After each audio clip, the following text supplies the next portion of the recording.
ত্রয়োদশ জাতীয় সংসদ নির্বাচনে আনুষ্ঠানিক প্রচারণা শুরুর দিন থেকে ঢাকা 11 আসনে নির্বাচনী প্রচারণা শুরু করেন বিএনপি মনোনীত প্রার্থী এম এ কাইয়ুম। 22 জানুয়ারি সকালে বিনামূল্যে চিকিৎসা ক্যাম্প পরিচালনা শেষে বিকেলে 3:30টার দিকে শুরু হয় এই নির্বাচনী গণসংযোগ, প্রচারণা ও মিছিল। নির্বাচনী প্রচার কার্য শুরু হয়েছে। আমরা ঢাকা 11 আসনে ধানের শীষের প্রতীকে রামপুরাতে ফ্রি মেডিকেল টিমের মাধ্যমে প্রথম আমরা সকালবেলা আমাদের উদ্বোধনী প্রোগ্রাম শুরু করেছি। ইনশাল্লাহ ব্যাপক সাড়া আমরা পাচ্ছি। আশা করি ইনশাল্লাহ 12ই ফেব্রুয়ারি নির্বাচনে ধানের শীষের প্রতীকে ঢাকা 11 জনগণ আমাদের বিপুল ভোটে বিজয়ী করবে। মিছিলের শুরুতে এক সংক্ষিপ্ত ভাষণে তিনি কাদা ছোড়াছুড়ির রাজনীতি বাদ দিয়ে সহনশীলতার রাজনীতির কথা বলেন এম এ কাইয়ুম। জুলাই আন্দোলনে যারা শহীদ হয়েছে তাদেরকে নিয়ে অনেকেই ব্যবসা করতে পারে, চেতনার ব্যবসা। আমরা বলতে চাই, জুলাইয়ের যোদ্ধার সদস্যদের পরিবারের সদস্যরা আমার পরিবারের সদস্যের মতোই। বিগত 17 বছর উন্নয়নের নামে লুটপাট হয়েছে।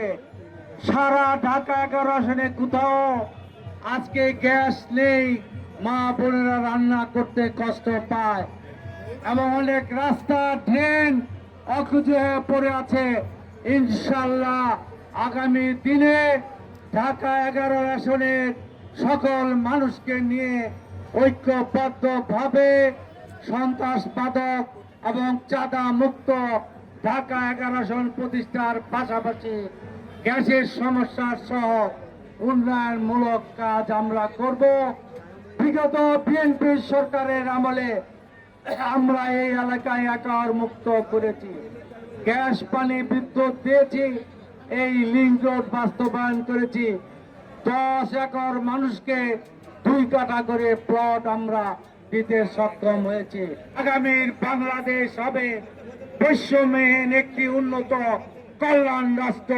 ইনশাল্লাহ আমরা সকলে মিলে মানুষের প্রত্যাশিত বাংলাদেশ বিনির্মাণ করব, এবং সেখানে কোনো বৈষম্য থাকবে না, ভোটের অধিকার থাকবে, আইনের শাসন থাকবে। আবারও বলি, জুলাইয়ের এই 1400 লোক, বাড্ডার যে 600 মানুষ জীবন দিয়েছে, তাদেরকে আমরা শ্রদ্ধার সাথে স্মরণ করব, তাদেরকে আমাদের পরিবারের সদস্যের মতো আমরা মূল্যায়ন করব ইনশাআল্লাহ। রাব্বুল আলামিন আমাদের বিজয় করার সহযোগিতা করুক, এই প্রত্যাশা করি। এ সময় আরো কথা বলেন 2 শহীদ জুলাই যোদ্ধার অভিভাবক। 1 বছর 6 মাস পর্যন্ত কাইয়ুম ভাই আমাকে আর্থিক সহযোগিতা দিয়ে যাচ্ছে। আমরা চাই যে কাইয়ুম ভাই, আপনারা সবাই কাইয়ুম ভাইকে ভোট দেন। আমরা প্রাণপ্রিয় কাইয়ুম ভাইকে ভোট দিলে কাইয়ুম ভাই যদি সংসদে যায়, আমাদের বিএনপি যদি সরকার গঠন করে, তাহলে আমরা আমার ছেলের হত্যার বিচার পাবো। থেকে কায়েম ভাই আমার পাশে দাঁড়াইছে। আমিও আশা করছি তারেক রহমান যদি নির্বাচিত হয়, পাশে নতুন বাংলাদেশ হয়, তাহলে আমার ছেলের মনে বিচার পাবো, ততটুকু আমি আশা রাখছি।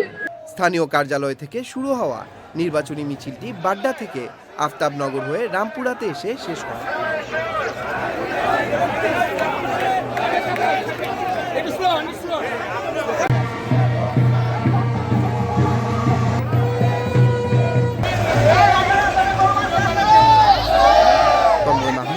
Channel I.